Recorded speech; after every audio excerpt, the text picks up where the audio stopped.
지난 주말 찾아온 이상저온으로 전국의 배농가들이 심각한 저온 피해를 입었다는 소식 어제 저희 뉴스24에서 전해드렸습니다. 네, 그런데 배뿐만이 아니라 사과, 감자 등 농작물 전반에서 저온 피해가 발생한 것으로 조사돼 정부가 대책 마련에 나섰습니다. 김인경 기자가 보도합니다. 지난 5일에서 6일 아침 최저 기온이 영하 6도 아래로 내려가는 이상저온 현상이 발생했습니다. 농가들은 한 해 농사에 직격탄을 맞았습니다. 개화 시기가 평년보다 일주일 정도 빨랐던 배가 가장 큰 피해를 입었습니다. 문제는 배뿐만 아니라 사과, 복숭아 등 과수 전반, 감자, 녹차 등 일반 농작물의 피해 또한 크다는 겁니다. 배는 경기 안성과 전남 나주를 중심으로 4,136헥타르, 사과는 경남 거창을 중심으로 1,936헥타르, 복숭아는 경북과 경기를 중심으로 289헥타르, 감자는 경북을 중심으로 402헥타르, 녹차는 227헥타르의 피해를 입었습니다.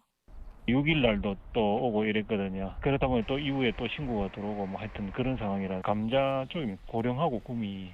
농림축산식품부가 잠정 집계한 저온 피해 면적은 9일 오후 4시 기준 전국 7,374헥타르입니다. 그러나 농가의 신고와 지자체 집계가 늦어지고 있어 피해 면적은 앞으로 더 늘어날 가능성이 큽니다.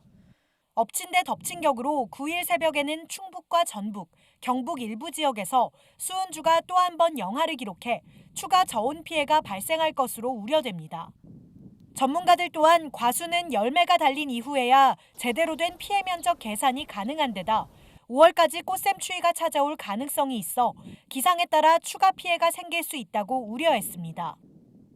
암술이 탔다, 꽃잎이 탔다 이런 식으로는 표현을 할 수 있는데 이게 생산량이나 착과량에 어떤 영향을 미칠지는 시간이 좀 있어 봐야 돼요.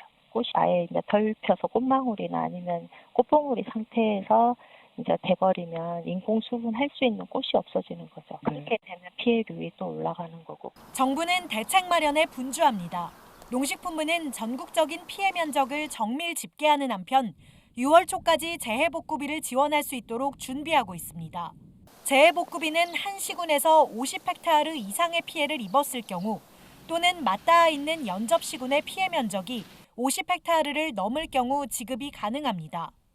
과수는 1헥타르당 농약대 199만 원, 감자 등 일반 농작물은 1헥타르당 59만 원이 지원됩니다. 이번 저온 피해를 받은 농가에 대해서는 지자체의 정밀조사 결과를 토대로 농식품부에서는 신속하게 재해복구비를 지원할 계획입니다. 아울러서 5월 초까지는 꽃샘추위라든가 서리와 같은 저온 피해가 발생할 가능성이 높기 때문에 농업인들께서는 농작물 관리에 유의해 주시길 부탁드립니다. 농식품부는 또 NH농협손해보험을 통해 농작물 재해보험 가입 농가의 피해 상황을 확인한 다음 사과, 배, 단감 등은 7월, 복숭아, 밭작물 등은 수확기 이후 재해보험금을 지급할 방침이라고 밝혔습니다. NBS 뉴스 김인경입니다.